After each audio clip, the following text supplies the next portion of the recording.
এবার আর মিথ্যা আবেগ নয়। রিশাদ তার জীবনের সবচেয়ে ভালো কাজ করতে যাচ্ছে, সবচেয়ে সাহসী এবং ভালো সিদ্ধান্ত নিয়েছেন। এই কথা বললে একটু ভুল হবে না। বিপিএল খেলবেন না। গতবার বিপিএল খেলেছেন, বিপিএল কমিটমেন্ট ছিল এবং বিপিএলকে সামনের দিকে এগিয়ে নিতে তার মতো তারকা দরকার, এমন কথা আমরা শুনেছি। আর সেজন্য বিগ ব্যাশ খেলতে পারেননি সাকিব আল হাসান। সব শেষ 2015 সালে বিগ ব্যাশ খেলেছেন। বাংলাদেশের হয়ে একমাত্র ক্রিকেটার সাকিব আল হাসান যিনি কিনা বিগ ব্যাশের মতো বড় স্টেজে খেলেছেন। তারপর দ্বিতীয় ক্রিকেটার, দ্বিতীয় বোলার, দ্বিতীয় স্পিনার হিসেবে রিশাদ খেলবেন বিগ ব্যাশে। গতবার সেই স্বপ্ন পূরণ হয়নি।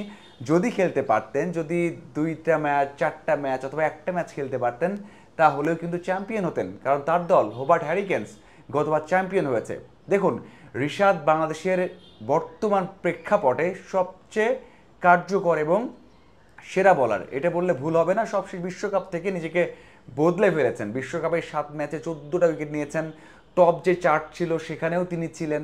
এছাড়া বা এরপর আমরা যদি দেখি যেভাবে নিজেকে বদলে ফেলেছেন এবং মুশতাক আহমেদের অধীনে তার যে নতুন নতুন অস্ত্র আমরা দেখেছি, অথবা যে ভেরিয়েশন দেখেছি, অথবা তার লাইন লেন্থ দেখেছি, তাতে মনে হয় রিশাদ নেক্সট 2 থেকে 3 বছরের মধ্যে বিশ্বের অন্যতম লেগ স্পিনার হয়েই যাবেন। দেখুন, সেই ক্ষেত্রে এই যে বিগ ব্যাশে খেলা, এটা অন্যতম একটা স্টেপ বা অন্যতম একটা মাধ্যম হতে পারে, এটা বললে একটু ভুল হবে না। কারণ রিশাদ বিপিএলে গতবার 10টা ম্যাচ খেলেছেন, 7টা উইকেট নিয়েছেন।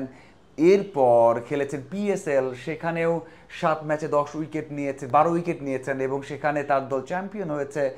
এরপর আমরা দেখেছি গেল 2 বছর জাতীয় দলের হয়ে দারুণ করছেন। 24 ম্যাচে 35 উইকেট গেল বছর, মানে 2024 সালে।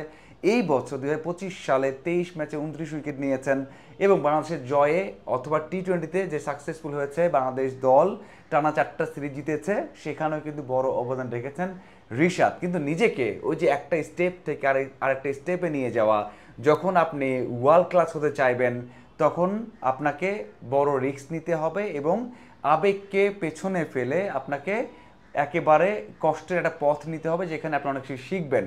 সেটাই কিন্তু এবার হতে যাচ্ছে। বিগ ব্যাশে খেলবেন, বিপিএলে খেলবেন না।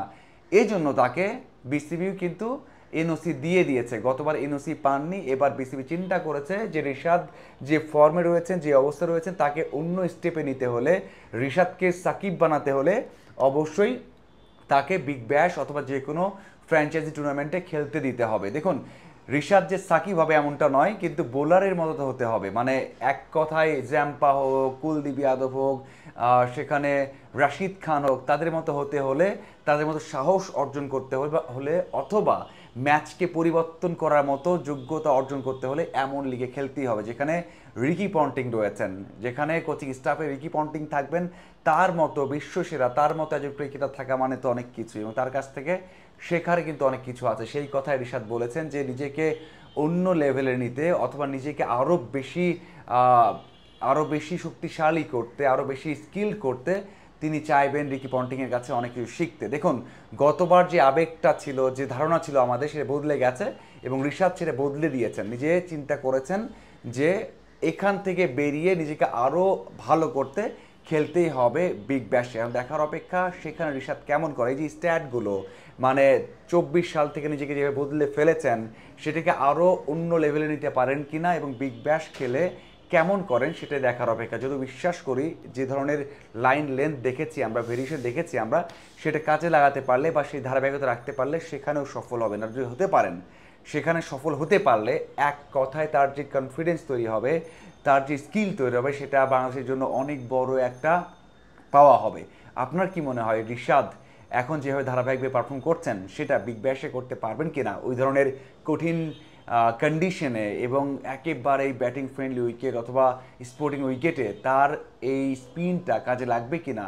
দারুণ কিছু করবেন কিনা? সাকিব আল হাসান বাংলাদেশ অথবা বাংলাদেশ দলকে যেভাবে গর্বিত করেছেন, সেই কাজটা রিশাদ করতে পারবেন কিনা 10 বছর পর, সেটাই দেখার অপেক্ষা। আপনার কি মনে হয়? অবশ্যই কমেন্ট করে জানাবেন। ধন্যবাদ সবাইকে সাথে থাকার জন্য।